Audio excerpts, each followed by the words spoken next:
je vous parle du circuit patrimonial francophone de Floride.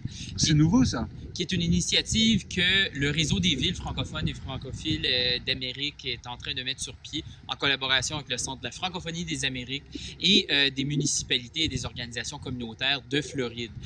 Donc, en ce moment, on est au tout début du projet, c'est-à-dire d'identifier des sites, de révéler du contenu existant et de développer du nouveau contenu pour révéler et comprendre mieux cette histoire francophone de Floride. C'est sur toute la Floride ou c'est juste à Hollywood, Florida? Il y a évidemment beaucoup de sites qui vont se retrouver dans le sud-est de la Floride, entre Miami et Palm Beach, mais en fait, il y en a partout dans l'État, de Pensacola à Jacksonville jusqu'à Key West. Il y a des sites patrimoniaux, certains connus, d'autres moins, qui seraient mis en valeur dans ce circuit-là. D'accord. Alors, le service servira à quoi ensuite? Donc, on espère développer le contenu, puis avoir un contenu pour un site web, une application touristique, peut-être même un atlas, et finalement des plaques physiques sur les lieux pour que des touristes qui sont en train de déambuler, où que ce soit en Floride, tombent sur ces sites de patrimoine francophone.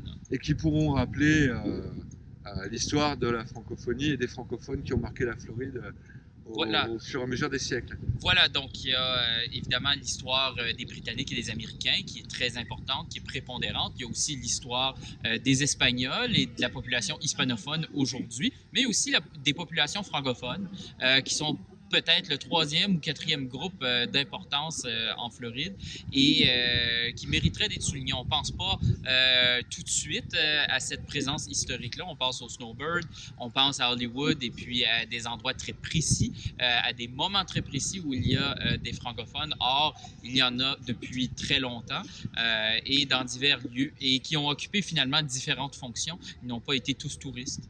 On a l'impression que l'histoire des francophones aux États-Unis d'Amérique est largement sous-estimée dans les livres d'histoire. On redécouvre des pans entiers de l'histoire des francophones, des Français et des Canadiens qui ont marqué non seulement la Floride, mais aussi toute l'histoire des États-Unis. De votre point de vue, c'est vrai? Bien, en fait, il y a deux éléments peut-être qui sont occultés.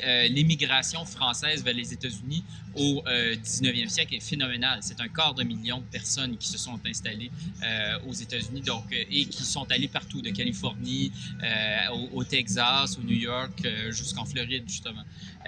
Pour la présence canadienne-française, elle a été plus concentrée.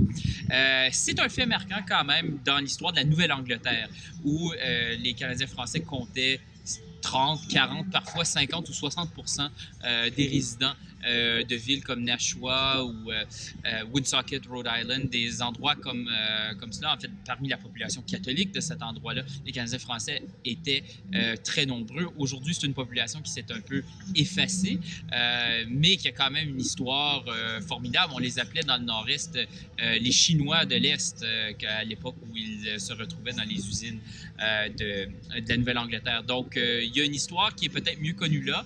Le deuxième endroit qui est bien connu aussi, c'est la Louisiane, où il y a l'apport cajun, acadien, mais aussi français et canadien, parce qu'il ne faut pas oublier le fondateur de la Nouvelle-Orléans, c'est un Canadien, d'Iberville, qui est né en Nouvelle-France.